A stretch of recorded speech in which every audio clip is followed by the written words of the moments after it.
Znate onaj osjećaj kada vam sve u stomaku kaže da nešto nije u redu, ali vaš um pokušava da nađe opravdanje. Kada njegove reči zvuče savršeno, ali intuicija vrišti da bežite. Upravo ste na pravom mjestu. Ono što ćete čuti u narednih nekoliko minuta moglo bi vam spasiti godine izgubljenog vremena, suza i emocionalnog bola. Statistike pokazuju da 70% žena koje su bile u toksičnim vezama kažu da su crvene zastavice bile tu od samog početka. Samo ih nisu prepoznale. Danas ćemo razotkriti 5 rečenica koje su daleko opasnije nego što deluju na prvi pogled. Rečenica broj 1. Ti si previše osjetljiva. Ova rečenica je klasičan primjer gaslightinga. Manipulativne tehnike koja vas tera da sumnjate u sopstvenu percepciju realnosti. Kada muškarac koristi ovu frazu, on ne pokušava da vas razumije. On sistematski potkopava vaše emocije i vaše pravo da se osjećate onako kako se osjećate. Zamislite ovu situaciju. On kasni 2 sata na vaš rođendan bez ikakvog objašnjenja. Kada mu kažete da ste povrijeđeni, on kaže, ti si previše osjetljiva, to nije toliko važno. U tom trenutku, on ne samo da negira vaše emocije, već vas uči da je vaše osjećanje neprimjereno. Polako, rečenica po rečenica, počinjete sumnjati u sebe. Ovo je opasan obrazac jer vas odvaja od vaših instinkta. Vaši osjećaji su validni. Uvek. Bez izuzetka. Muškarac koji vas ceni nikada neće minimizirati vaše emocije. Umjesto toga, reći će, vidim da te je ovo povrijedilo. Hajde da razgovaramo o tome. Osjećate razliku. Gaslajtovanje počinje sitno.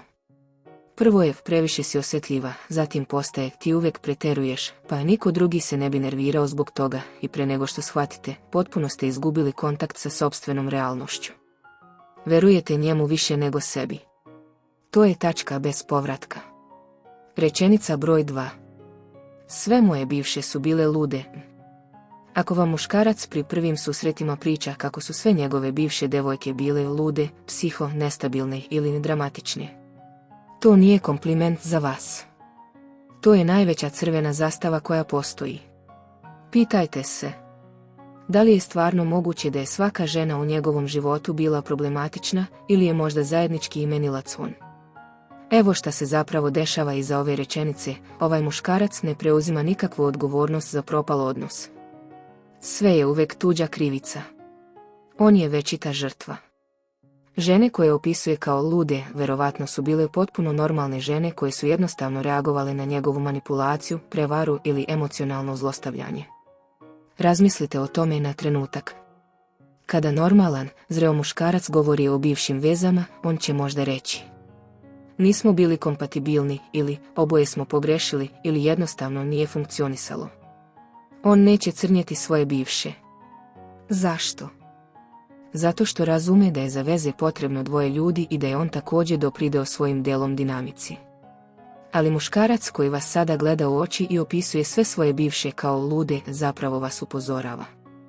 On vam govori i: kada ova veza završi, ti ćeš biti sljedeća luda bivša o kojoj pričam novoj devojci. Garantujem vam. I znam da sada mislite da ćete vi biti drugačije, da on vas razume, da ste vi posebni. Ali nisu li sve one pre vas mislile isto? I pre nego što nastavimo dalje, želim da vas pitam nešto važno. Da li ste prepoznali neku od ovih rečenica u svom odnosu? Ostavite komentar ispod, jer vaše iskustvo može pomoći drugima da prepoznaju ono što vi već vidite. I ako vam je ovaj sadržaj koristan, kliknite na dugme subscribe, svaki dan donosimo teme koje vas osnažuju da donosite bolje odluke u ljubavi i životu. A sada, hajde da nastavimo sa još 3 rečenice koje su možda najopasnije od svih. Rečenica broj 3. Ne bi trebalo da se viđaš sa svojim prijateljicama toliko često. Izolacija. To je najmoćnije oruđe svakog manipulatora. I uvek počinje nežno, gotovo brinući. Osjećam se usamljeno kada ideš napolje. Tvoje prijateljice te odvajaju od mene. Zar ne želiš da provodimo više vremena nas dvoje? Na papiru zvuči romantično.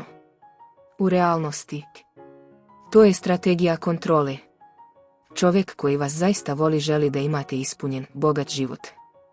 On želi da vas vide sa prijateljicama kako se smijete, da imate svoje hobije, svoje interese. Zašto? Zato što zdrava veza nije zatvor gdje ste samo vas dvoje protiv svijeta.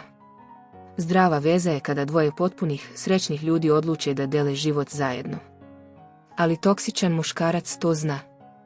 On zna da će, ako imate jake prijateljice oko sebe, one vidjeti kroz njegovu fasadu. One će primetiti kada počne sa manipulacijom. One će vam reći istinu koju vi nećete želeti da čujete. Zato vas on sistematski odvaja od vašeg sistema podrški. Prvo će biti suptilan. Praviti će planove tačno kada ste se dogovorile da izađete sa prijateljicama. Biće tužan, razočaran. Možda će čak stvoriti hitnu situaciju koja zahteva vašu pažnju. Zatim će početi da komentariše vaše prijateljice, Ana je loš uticaj na tebe.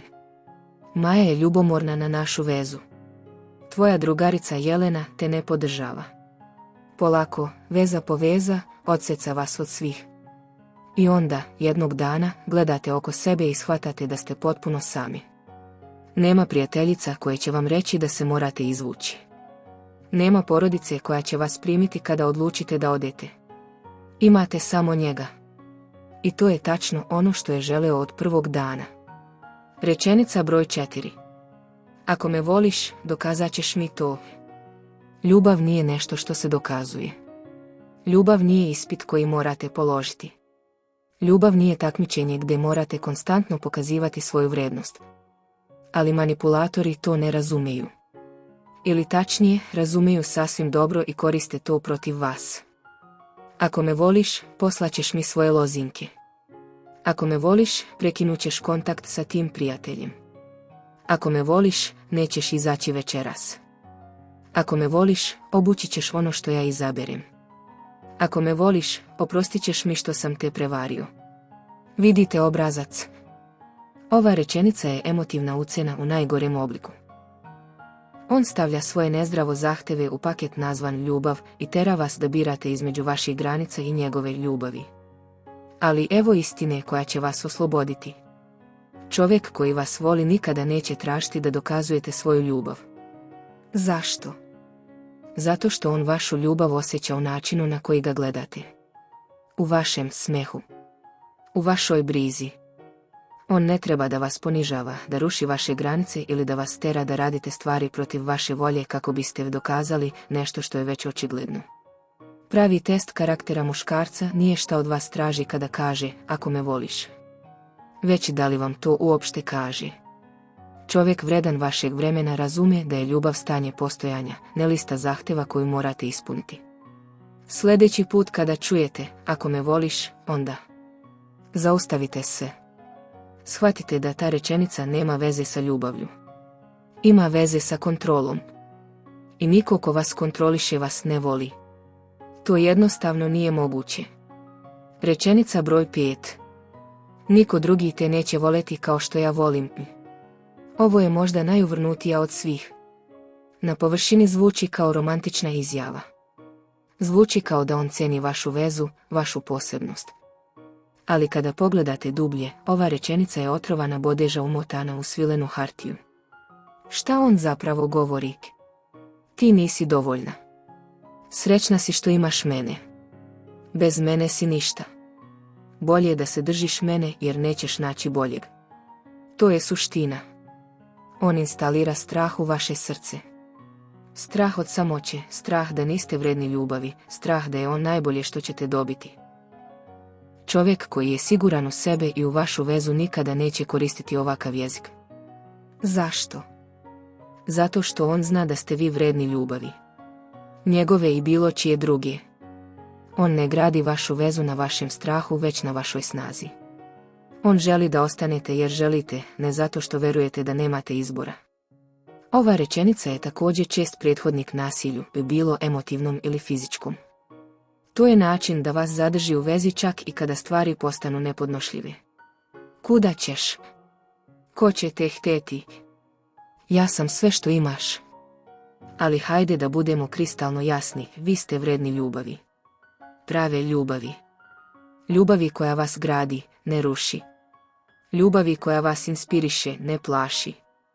Ljubavi koja vas oslobađa, ne zatvara. I ta ljubav postoji. Možda ne sa ovim čovekom. Ali postoji. I sada, kada znate ovih 5 rečenica, možda sedite i razmišljate. Možda prepoznajete nekog. Možda prepoznajete situaciju iz prošlosti. Možda čak prepoznajete sebe sada, u ovom trenutku. Iako je tako, evo šta želim da znate, vi nije kasno. Nikada nije kasno da se izvučete. Nikada nije kasno da izaberete sebe. Ove rečenice nisu bezazlene. One su simptomi mnogo dubljeg problema. One su upozorenje da se nalazite u odnosu koji će vam oduzeti više nego što će vam dati. I zaslužujete bolje. Zaslužujete partnera koji vas cijeni, poštuje i voli bez uslova, bez kontrole, bez manipulacije. Zapamtite, prava ljubav vas ne plaši. Ne tera vas da sumnjate u sebe. Ne odvaja vas od ljudi koje volite. Ne traži da se dokažete. I definitivno vas ne ubeđuje da niste vredni ljubavi. Prava ljubav radi suprotno od svega toga. Ako ste u vezi gdje čujete ove rečenice, molim vas, potražite pomoć. Razgovarajte sa prijateljicom, porodicom, terapeutom. Vi niste sami. I postoji izlaz. Uvijek postoji izlaz. Čuvajte se. Čuvajte svoje srce. I nikada ne dozvolite da vam iko kaže da vaše granice, vaši osjećaji ili vaša vrednost nisu dovoljno važni. Jer jesu. Vi jeste.